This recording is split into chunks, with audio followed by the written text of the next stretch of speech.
So what we want to do today is look at the standard MRI planes, look at some of the sequences. Now, I've not specifically named all the sequences. I'm not going to show you all of the sequences. What I'm more interested in doing is showing you what the actual pathology is, so that you know if you get an image of a shoulder, where you need to go to look for that specific pathology. So I'm not going to run through all the different sequences, because essentially, if you know where to look, you know how to actually find your way around the image, regardless of what sequence you've actually got. So we want to look at some normal anatomy. Then we want to look at some common shoulder pathologies. So particularly looking at the cuff, looking at the labrum, looking at some metabolic issues. I've put in here that we wanted to look at MRI patterns and brachial plexus injuries and neuritis, but I've not actually covered that, just because this got to be so lengthy. I just don't feel we've got the time to do that in this particular session. So if that is something that you absolutely need to do, we can put on an extra session for that. I'm really happy to do that, but I just don't think we've got the time to do that. And it's quite specialized as well. If I'm honest, that's something, even as an orthopedic surgeon, I send out to my neurology colleagues, and I send for specialist radiology input. We're going to look at some instability, some shoulder dislocation stuff, and then we're going to look at arthropathy, and particularly Milwaukee shoulder. So I'm not sure if you've heard of Milwaukee shoulder before, but we shall certainly have you more familiar with that by the end of the session. Okay. So again, MRI, we're looking for your soft tissue details, so things like your cuff, your labrum, your capsule, your biceps. We are making note of marrow edema, looking for any sort of occult fractures that might be there, and then early osteonecrosis, and if there's any changes that start coming along with your Charcot type presentations. A lot of the time, MRI isn't first line imaging, particularly when it comes to trauma. So if we suspect a fracture, if we suspect a dislocation, we're not requesting an MRI scan. That gets done further down the line if the person has problems. If a person comes in with a suspected fracture following trauma, we're looking at X-rays to start, or we're looking at CT scan. And there are some situations where ultrasound may be more important.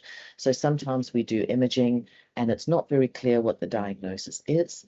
The person continues to have problems, particularly if it sounds like a cuff issue. We don't quite know what's going on with the cuff. We can't see anything obvious despite the MRI, in which case looking at an ultrasound may actually be very useful. And the reason for that is with an ultrasound, you can get a dynamic picture. So we can scan the cuff and get the person to do various movements and actually see what's happening with the cuff. Are we impinging? Do we have any anatomy that's coming into play that we're not seeing very clearly on the MRI? Or is it very, very subtle, and it's only right at the end range of movement we get the person's symptoms? So it's really, really good to correlate the symptoms, their presentation, with what we actually see. Contraindications to MRI, the same as with every MRI. So if they've got pacemakers, if they've got implants, if they've got severe claustrophobia, if they can't stay still, if they've got a lot of metal work in the area that's just not going to give us a clear view, then that's really important. If someone's in the first 3 weeks or the first trimester of pregnancy, we try and avoid MRI scan, but it's not a total contraindication. And if someone is very young, and can't lie still, again, it's not a total contraindication, but we have to make other arrangements. So often we give them an anesthetic so that they calm and they lie still. Okay, so with shoulders, we're normally looking at specific protocols and sequences. So we do an axial. Coronal plane is not the same as a coronal with the neck. So with that, we actually take it parallel to the supraspinatus tendons. And then we get an oblique sagittal. And again, we're looking to align that with the glenoid to give us more of an anatomical picture rather than give us some weird slices that's very difficult to orientate ourselves. So all of these images are very, very useful. What I've done with this presentation is I've not included all the images or all the different types of slices, but rather gone for what will show us what we're looking for most easily. Okay. So these are the main sequences. You should have heard of a lot of these sequences. Hopefully nothing on here is new for you other than Aber, which is, I'm going to use my laser pointer, other than Aber over here. So Aber is actually a position rather than a sequence, and that stands for abduction and maximal external rotation. So when we're scanning the person, we put them into this position in the scanner, which then tensions up the ligaments, which gives us a much clearer view if there's been any kind of disruption. We can do an arthrography. So an arthrography is where we inject dye into the joints. And what we're looking for there is there a subtle breach in the capsule? Is there a labral issue? And we can see the dye leaking out. To be honest, we generally don't do a lot of these because it's invasive. There is a risk of introducing an infection into the joints. And with a lot of our MRI sequences, the modern sequences, we actually get very, very good images. So we don't need to do arthrography as much as we used to. And then for plexus and for thoracic outlet syndrome, we've got very specific sequences that we do looking to image the brachial plexus. But even with these, that can be incredibly difficult to see, incredibly difficult to see the anatomy unless you know what you're looking for. So for a lot of cases, we actually send these out to specialist teams. So important structures that you need to be able to find: rotator cuff and the different components of the cuff. So supraspinatus, infraspinatus, subscapularis, and then your teres minor. Your biceps labral complex is very important to identify as well, because it's a fundamental part of some of the pathology. And whether the biceps tendon is intact or not, and whether the pulley system is intact or not, again, very, very important in terms of what you're dealing with, the injury that the person suffered, and also how good their outcome is going to look. Capsular ligamentous structures is the capsule, and the capsule pretty much has thickenings in the capsule that we then identify as ligaments. So your superior glenohumeral ligament, middle glenohumeral ligament, inferior glenohumeral ligament, and then there's bands, your anterior inferior and your posterior inferior, and these are thicknesses within the capsule.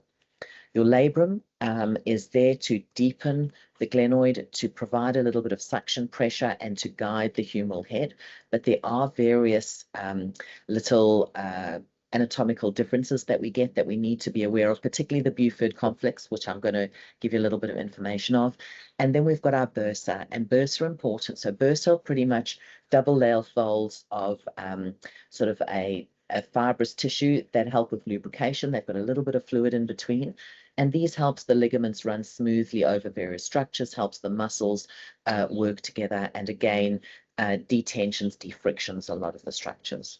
Cartilage and bone, I'm sure you know all about the main structures. I'm not going to teach you to suck eggs, but we're dealing with hyaline cartilage, subchondral bone, and then looking at the marrow pattern, really important, particularly when it comes to bony anatomy and when we're talking about things like dislocations. Very, very important. So rotator cuff. Hopefully by now you guys all know SITS, S-I-T-S. So that stands for supraspinatus, infraspinatus, teres minor, and subscapularis. Supraspinatus comes across, goes under the acromion and comes down onto the greater tuberosity of the shoulder. Infraspinatus and teres come across and also come towards the same point in the shoulder. And then you've got your subscap on the other side, that comes as well to the to the medial aspect of the humerus. But I'm sure you already all know those. Biceps labral complex. So this is the other thing that you've really got to have a good understanding about.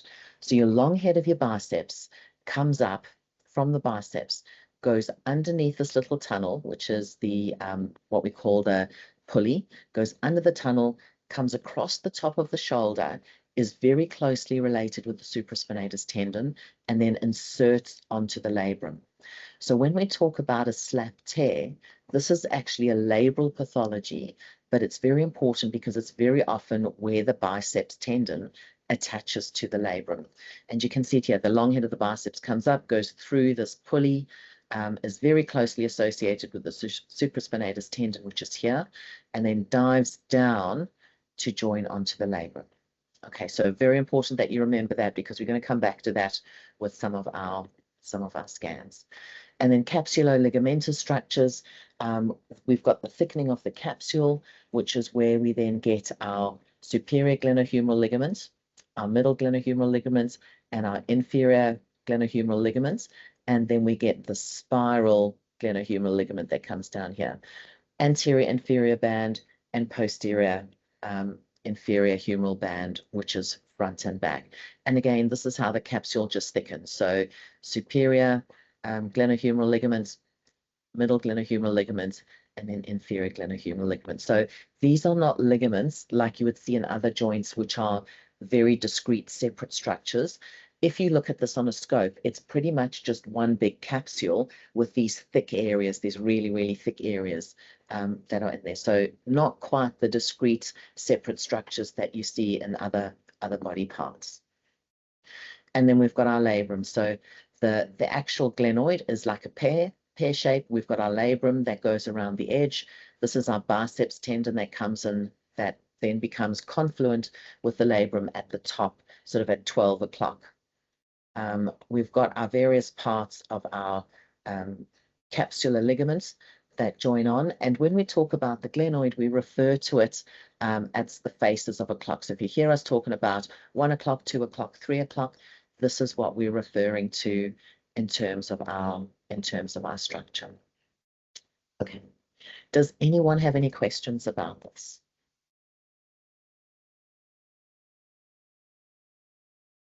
Okay. So relatively straightforward. Hopefully we're not teaching you chaps anything new. Okay.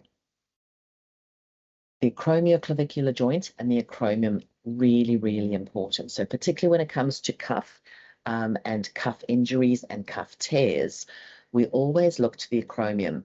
And this is important because you've got your acromioclavicular ligaments, and then you've got your coracoid, your acromiocoracoid ligaments that come through here. This is your AC joint over here. So what's really important is your supraspinatus tendon comes under the clavicle, under the acromion, underneath the space here, and then joins on to the greater tuberosity. So anytime the acromion, which is sitting here, doesn't give that enough space, either because you've got growth, you've got osteophytes on the acromion, or you just congenitally have a differently shaped acromion. There's certain acromions that put people at risk of impingement and running short of space under there. So we refer to these as different types. So type 1, 2, 3, and 4, and it's to do with the shape of the acromion. So 1 and 2 generally don't give much problem, and that's because you've got a generous amount of space under here, and particularly where the tendon has to pass through, which is this gap over here. But when we start getting to a type 3, it really starts narrowing down this gap. And this is where we see people with it, when we refer to a type 3 acromion, are at risk of having an impingement, at risk of having a cuff tear, at risk of having a tendinopathy, just because of the shape of the acromion, not because they've done anything, not because they've injured themselves. So when you actually see the acromion in profile, have a look and see if you can identify what type. Type 4 generally isn't an issue. Type 3 is the biggest troublemaker. Type 2, sort of borderline. So there are people who then naturally have a thicker tendon, and because of this slightly downturned area over here, can have some impingement, but not as much as a type 3. Type 1, type 4, generally no issues whatsoever. Okay, and then we've got our bursa. So the most common one is the subacromial bursa, which is over here and over here. This is the subscapular bursa. So subacromial bursa sits here. This is the one that most commonly flares up, most commonly gives people pain. And if they come and they say they've got a shoulder bursitis, this is generally the one they're referring to. But there are some other ones that you need to know about. So subcoracoid, this is your subscapular. And then over here, you've got your coracoclavicular bursa as well. Up on 5, you've got your supraacromial, and then you get your subdeltoid bursa as well, which kind of blends in with your subacromial bursa, but I'll show you. I've got a really nice MRI where you can see that, so stick around for that. And then your other important structures that you need to know about. So you've got your brachial plexus, you've got your axillary artery that comes down, you've got the blood supply to the humeral head, but it's really important to remember that you've got your coracoid, and these structures are all medial to the coracoid. Okay. The important nerve that comes down here is really important, is your musculocutaneous nerve that comes down, and then you've got your radial nerve that comes through here. Okay. Axillary nerve is the one that goes round the back. Okay, so axillary nerve supplies the deltoid, very, very important in your shoulder dislocations.